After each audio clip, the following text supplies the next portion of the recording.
బయటకు వచ్చిరా వాళ్ళు? వాళ్ళందరూ పారిపోయారు ఇప్పుడు అబ్స్కాండ్. మొత్తం అందరూ అబ్స్కాండ్. మంగ్లీ యథేచ్ఛగా తిరుగుతా ఉంది. లేదండి, సజ్జన గారి దగ్గర పోయింది. మంగ్లీ 3 రోజులు అవుతుందంట అబ్స్కాండ్ అయ్యి.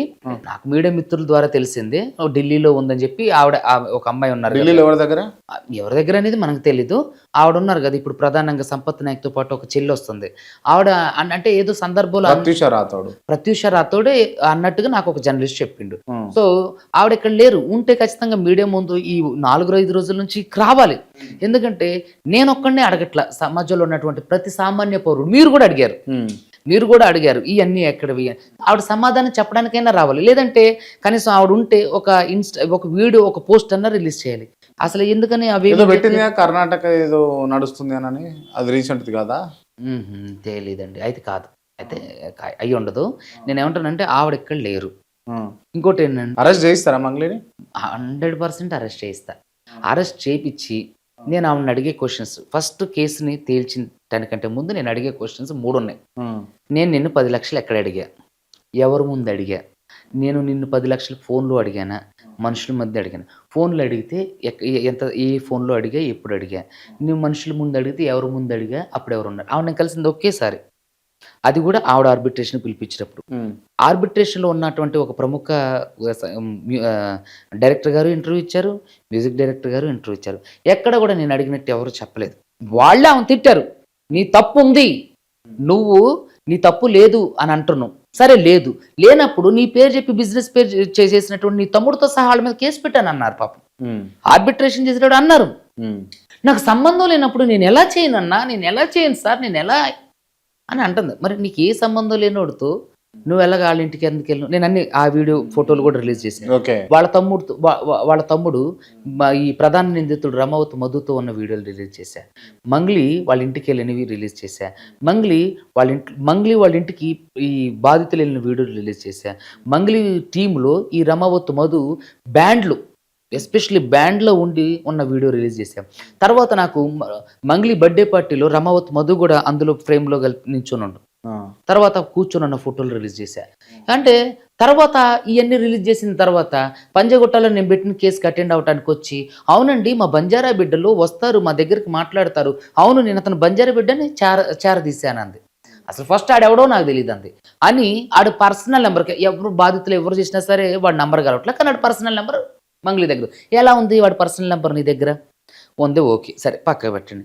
ఉన్నప్పుడు నీకు ఆడెవడో తెలియదు అన్నప్పుడు డైరెక్ట్ నువ్వు నన్ను కాన్ఫరెన్స్ కాల్లోకి ఎట్లా తీసుకెళ్ళి, నువ్వు వెళ్ళి ముందు అర్జెంటుగా 6 గంటల కల్లా నువ్వు వెళ్ళి సార్ని కలిసి మాట్లాడరా అని నేను ఎందుకన్నా. నేను కలవలేదు ఆ రోజు. కలవపోయేసరికి తెల్లారే ఆ నాగేశ్వర గారు పూజారి గారు ఆఫీస్కి పిలిపించినప్పుడు కూడా నాతో ఫోన్ చేసి మాట్లాడించింది. కాన్ఫరెన్స్ నార్మల్గా ఆవిడ ఫోన్ చేసి ఆడికి లౌడ్ స్పీకర్ పెట్టి మాట్లాడించింది. ఆడెవడో నీకు సంబంధం, వాడు ఎక్కడుండో ఇవిడికి తెలుసు, వాడు అబ్స్కాండ్. వాడు ఆల్రెడీ ఈ కొండమల్లేపల్లి అది దేవరకొండ పిఎస్లో అయినటువంటి స్కామ్కు సంబంధించి వాడు అరెస్ట్ అయ్యిండు, హైకోర్టు నుంచి బెయిల్ తెచ్చుకుంటూ వాళ్ళు ఇంకొకళ్ళు అరెస్ట్ చేసేటప్పుడు వీడు తప్పించుకొని తిరుగుతుండ పారిపోయి. నేను ఈ ఇష్యూ జరిగేటప్పుడే మార్చిలోనే ఫిబ్రవరిలోనే వాడి మీద కర్నూలులో ఎఫ్ఐఆర్ చేపించి వాడిని లాక్కొచ్చి అక్కడ కూర్చోబెట్టిస్తే వాడు వాళ్ళందరికీ మీకు ఎంత తీయాలని చెప్పి రాసుకునే వీడియోలు కూడా నేను రిలీజ్ చేశాను. మేము ఎప్పుడు ఇస్తాం ఏంటని ఇప్పుడు ఎవరైతే పాపం నిందారోపణ పొందుతున్న హేమాకాంత్ రెడ్డి ఉండో అతను కూడా అందరూ ఉండవు, నువ్వు నాకు ఎప్పుడు ఇస్తావు, నా డబ్బులు నాకు ఎప్పుడు ఇస్తావు అని చెప్పేసి. ఇక్కడ ఏంటంటే కేసును డైవర్ట్ చేయడానికి మళ్ళీ హేమాకాంత్ రెడ్డిని ఇందులోకి యాడ్ చేశారు. సో నేను కర్నూలులో కూడా ఆడి మీద ఎఫ్ఐఆర్ చేయించినప్పుడు వాడు వెళ్ళిండు ఆ సిఐ సిఐ పిలిపించి మాట్లాడిండు, లౌడ్ స్పీకర్ పెట్టి కూడా మాట్లాడిండు. నేను కూడా మాట్లాడా, అరే మంది సొమ్ము వేసుకుని నువ్వు ఎన్ని రోజులు బ్రతుకుతురా, వాళ్ళందరూ చచ్చిపోయే పరిస్థితిలో ఉన్నారు, ఇచ్చారంటే ఇచ్చేస్తా సార్ అని మాట్లాడిండు. వాడిని అక్కడ కూర్చోబెట్టి పోలీసుల సమక్షంలో దాదాపుగా అర్ధరాత్రి వరకు కూర్చోబెట్టి కాగితాలన్నీ రాపిచ్చి, తర్వాత ప్రామిసరీ నోట్లు అన్ని రాపిచ్చి, మీకు పలానా ఇప్పుడు ఆడు కర్నూలులో ఒక 5 కోట్లన్నర పెట్టి సిమెంట్ ఫ్యాక్టరీలో పెట్టిండు. ఆ పేపర్లు కూడా రిలీజ్ చేశారు, ఏది అగ్రిమెంట్ పేపర్. నేనన్నా అవి బ్రేక్ చేసి, నేను కొంటలేదని బ్రేక్ చేసి ఆ డబ్బులు తీసుకొచ్చి వాళ్ళకి ఇచ్చండి. అసలు వీళ్ళ పర్పస్ ఏంది అంటే వీళ్ళు కంపెనీ పెడదాం అనుకోరా? కంపెనీ పెడదాం అనుకోలేదండి, ఒక బోగస్ కంపెనీ పెట్టారు. దాని మీద సూట్ కేస్ కంపెనీ ఎగ్జాక్ట్లీ నిజంగా శ్రవణానందంగా ఉంది ఆ మాట. సూట్ కేస్ కంపెనీ ఏం లేదు. ఇప్పుడు మీరు చూసుకున్నట్లయితే ఒక యూనివర్సిటీ పెడతారు, అసలు అక్కడ యూనివర్సిటీ ఉండదు, యూనివర్సిటీ పేరు మీద అడ్మిషన్స్ వస్తే డబ్బులు వస్తాయి. అలాగే ఇప్పుడు ఒక బోగస్ కంపెనీ పెట్టి దాని మీద అకౌంట్ తీసి దాంట్లో డబ్బులు పైసలు వేయించుకుంటారు. ఆ పైసలు వేయించుకుని ఇది మూలధనం, ఇది ఇది పెట్టుబడి. ఒకటి పబ్బు అని, ఒకటి సిమెంట్ అదే అక్కడికి వస్తాయి థియేటర్ అని పెట్టిండు. ఆ కంపెనీ పెట్టిన మెయిన్ ఉద్దేశం ఏంటంటే మనం ఇంపోర్ట్ అండ్ ఎక్స్పోర్ట్ బిజినెస్ చేస్తున్నాం, తర్వాత మనం ట్రేడింగ్ చేస్తున్నాం, ట్రేడింగ్ బిజినెస్ పెడుతున్నాం, మనం గోల్డ్ మీద ఇన్వెస్ట్మెంట్ పెడుతున్నాం. అదేవిధంగా మనం ఎక్కడైతే వెంచర్స్ ఉన్నాయో రియల్ ఎస్టేట్ వెంచర్స్ పెడుతున్నాం. మీరు 5 లక్షల లోపు కంటే ఎక్కువ, 5 లక్షల కంటే ఎక్కువ కడితే మీకు ఏది 2 సెంట్లు భూమి ఇస్తాం.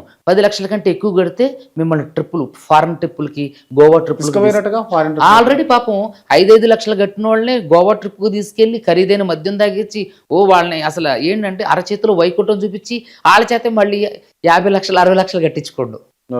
అక్కడ ఏంటంటే మనం మెస్మరైజ్ అంటే చేపను పట్టడానికి మనం ఏ విధంగా అయితే ఎరేస్తామో వీళ్ళందరిని ఆర్థికంగా దోచుకోవడానికి వాడు పబ్బు అని, తర్వాత గోవా అని ట్రిప్పులు పెట్టి ఖరీదైనగా అంటే విలాసవంతమైన జీవితాన్ని వాళ్ళకి రుచి చూపించాడు. సో చూపించి బుట్టలో వేసుకోండు. సో అక్కడ నుంచి ఇంకా ఎక్కువ ఫస్ట్ తారీఖు ఇవ్వాల్సిన వడ్డీని 31వ మంగ్లీకి తెలుసా అంత క్లియర్ కట్ గా అంటే ఇట్లా చేస్తున్నాము ఇదంతా అంటే నాకు తెలిసి మంగ్లీ ఫస్ట్ ఇది స్కామ్ కాదేమో అని చెప్పేసి ఎంటర్ అయినట్టుంది.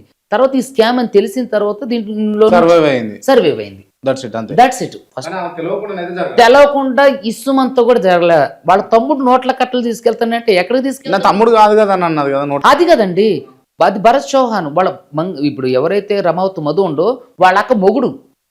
సో అది మీడియాలో కొంతమంది అంటే అది ఇది అనుకుని నేమ్ తప్పుగా వేశారు. ఆ నేమ్ తప్పుగా వేసిన దాన్ని పట్టుకుంటాను తప్ప నేను అడిగిన క్వశ్చన్స్ కి దేనికి ఆన్సర్ చేయలే. ఇప్పుడు అన్ని నోట్ల కట్టలు అంటే మనం జనరల్ గా మాట్లాడదాం, నోట్ల కట్టలతోటి వీడియో కనబడ్డది కదా, దాన్ని ప్రభుత్వం గవర్నమెంట్ సుమోటోగా తీసుకోదా? అది ఎప్పుడు బయటకు వచ్చింది?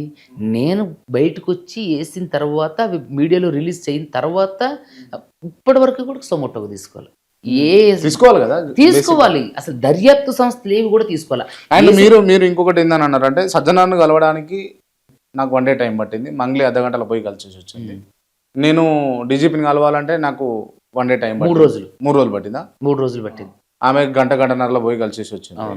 ఎక్కడిది ఇన్ఫ్లుయెన్స్ ఎక్కడిది? అదే అంటున్నా. ఇప్పుడు నేను డీజీపీ గారి ఆఫీస్కి వెళ్ళి మహాప్రభు నన్ను వెళ్ళి చికా చేస్తున్నారు, నాకు పెద్ద పెద్ద వ్యక్తుల నుంచి ఫోన్లు చేస్తున్నారు, నాకు రక్షణ కల్పించండి, నాకు ఆల్రెడీ బ్రీత్ అనలైజ్ టెస్ట్ పెడితే అతని మీద కేసు వేసా, అతనికి ఎగించుకు కోర్టు తీర్పు వచ్చింది, తర్వాత రక్షణ కల్పించమని కూడా అన్నా అని చెప్పేసి మిమ్మల్ని కలవడానికి వచ్చా. నాకు ఒక 2 కానిస్టేబుల్ని ఉండి ఏఆర్ కానిస్టేబుల్ని చూసైనా భయపడతారు. ఎందుకంటే అంతకుముందు ఒక ప్రధాన ఛానల్ ఇంటర్వ్యూకి వెళ్తే మా వెనకాల పడి ఒక 8 మంది వస్తే వాళ్ళని అదే ప్రధాన మీడియా పెట్టుకుంటే వాళ్ళు పారిపోయారు. ఆ ఫోటోలు కూడా ఉన్నాయి. తర్వాత మంగ్లీ అనుచరులు నాకు ఫోన్ చేసి బెదిరించిన వీడియోలు కూడా నేను ఒక స్టూడియో ఎట్లే మీకులాగే ఒక స్టూడియోలో మాట్లాడుతుంటే ఒకడు ఫోన్ చేసి బెదిరిస్తుంటే అక్కడ ఉన్నటువంటి ఆ జర్నలిస్ట్ గారితో వీడియో తీపించుకుని పెట్టుకున్నా.